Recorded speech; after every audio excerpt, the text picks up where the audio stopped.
Folks, I have news for you. It's that time of the year again, and I don't mean the holidays. It's obviously the festive season. Happy holidays to you all.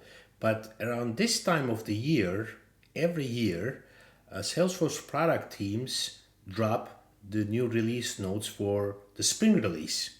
And Spring 23 release notes in preview have been already published, and we have all read and inspected the unofficial SF preview functionality blog post on flows.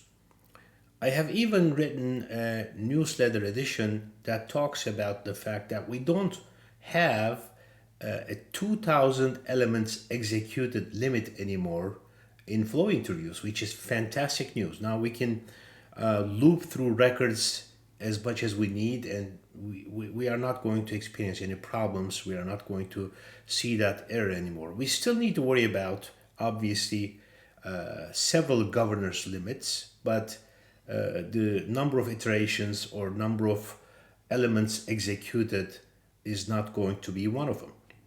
Now, there are several new things that are coming along in this new release that I'm excited about. Uh, the the iteration limit being removed is one of them.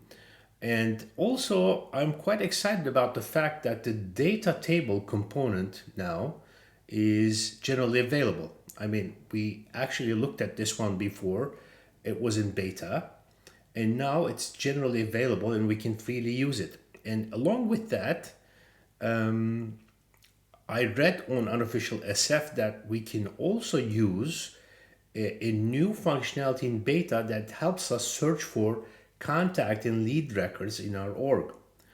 And this is very interesting because I have implemented a couple of different use cases where I would ask the user to enter a partial string, a partial word, or something like that.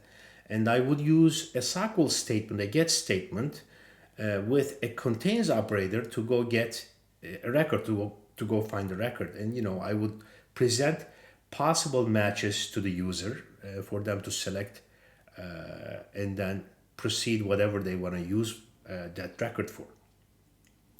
But the individual search action that was just released in beta helps you to do a fuzzy search on several fields by allowing the user to enter again a partial word or a string.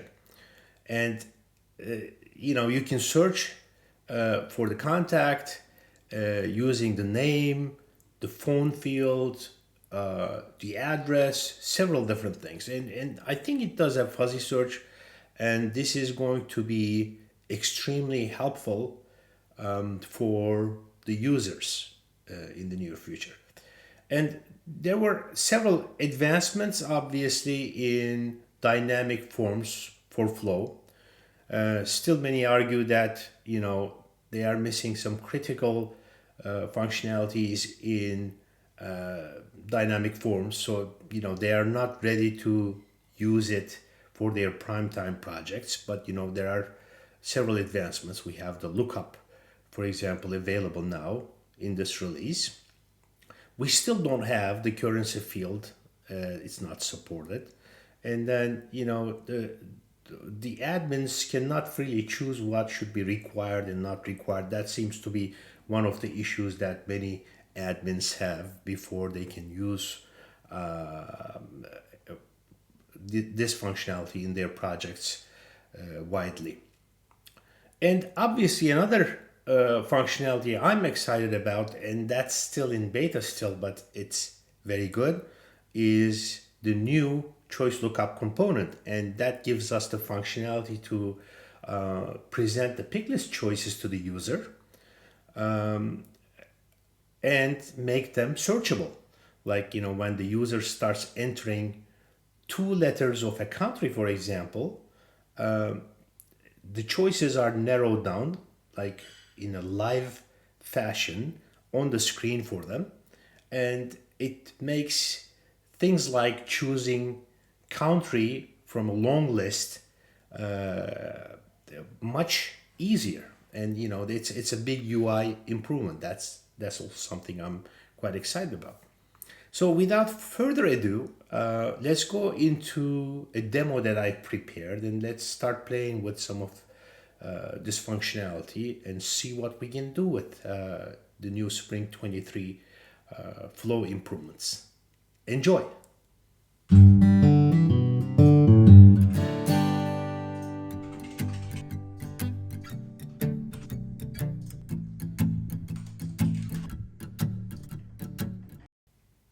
First, I want to show you a demo I built.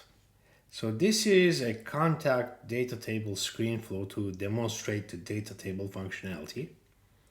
And let's go into this. I started very simple and it quickly got quite complicated.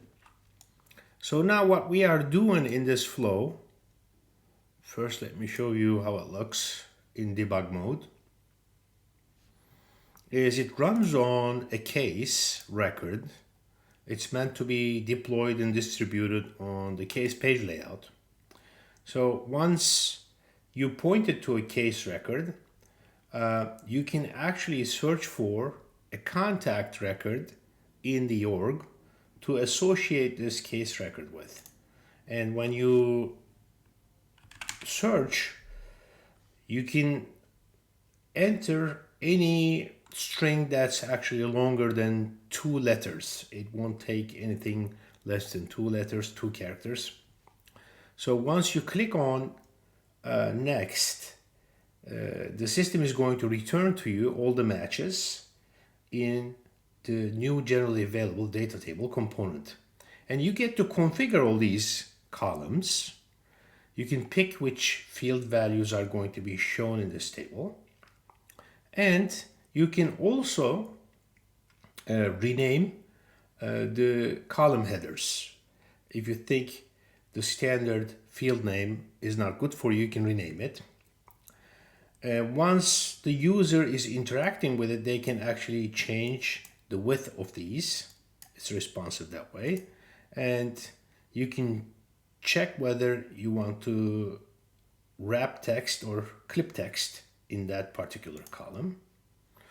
Let's see, I guess we could see the effect here in the address field.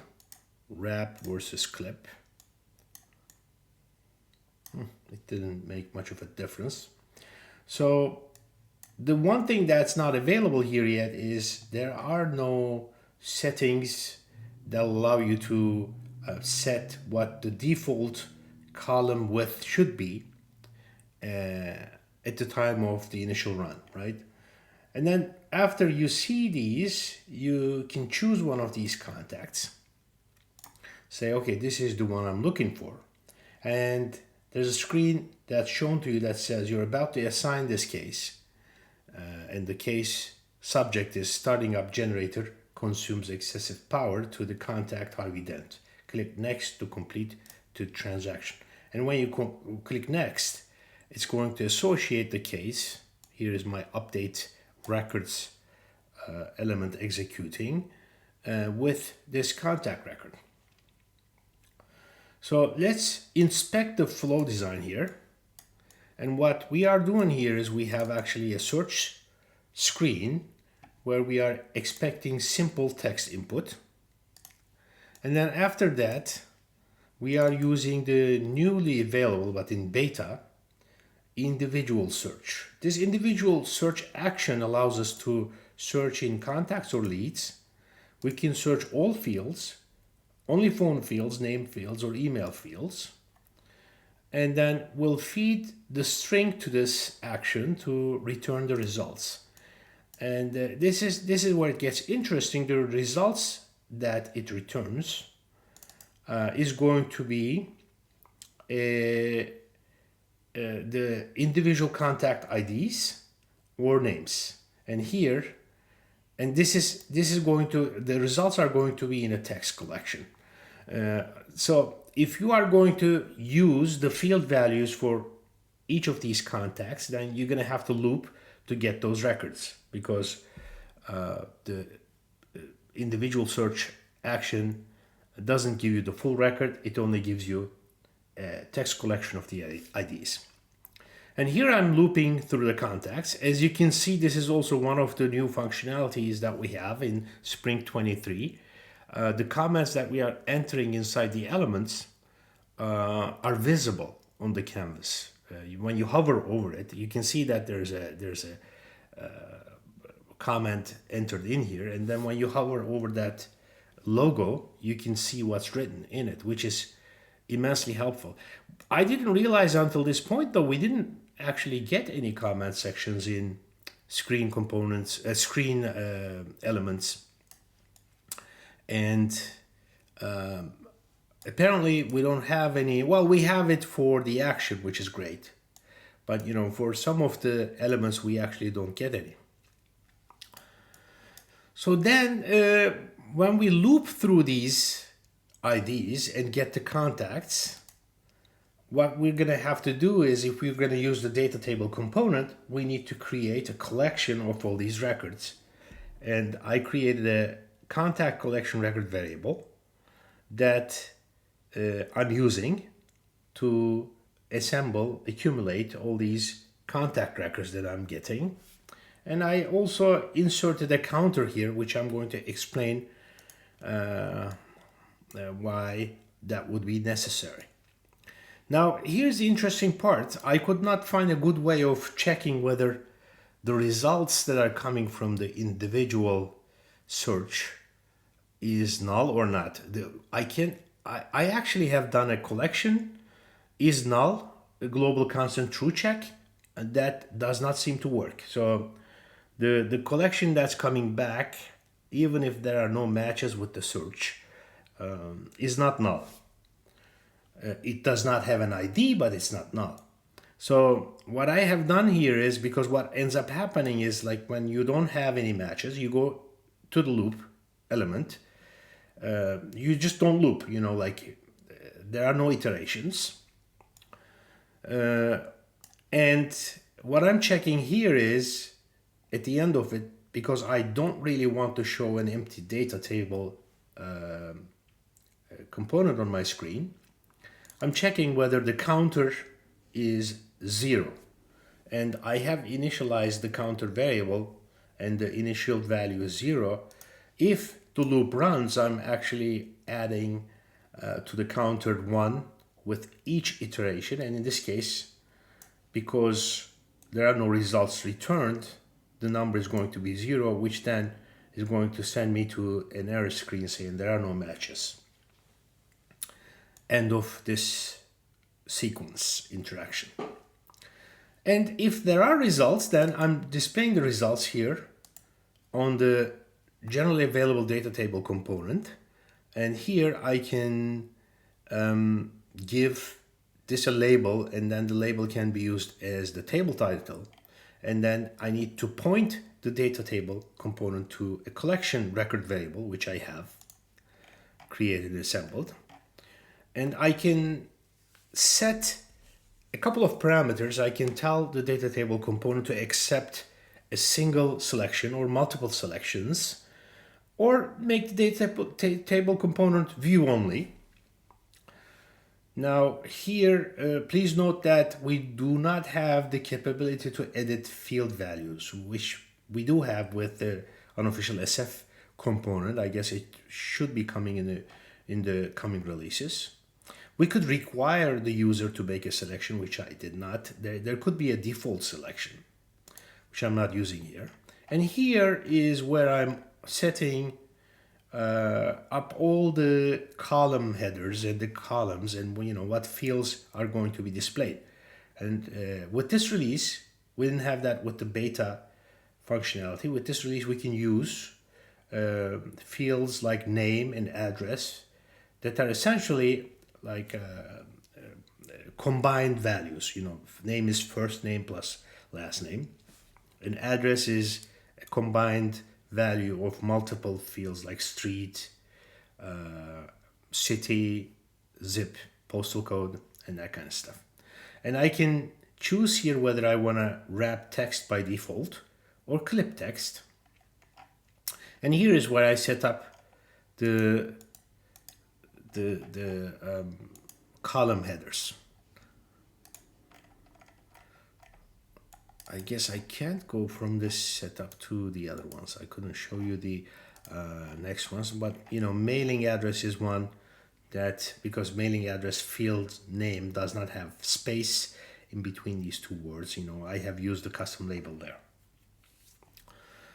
So, and then once we show the selection, and we accept the selection, once we show the results of the search in the data table component, and we accept the selection from the user back, I'm checking whether there is a selection.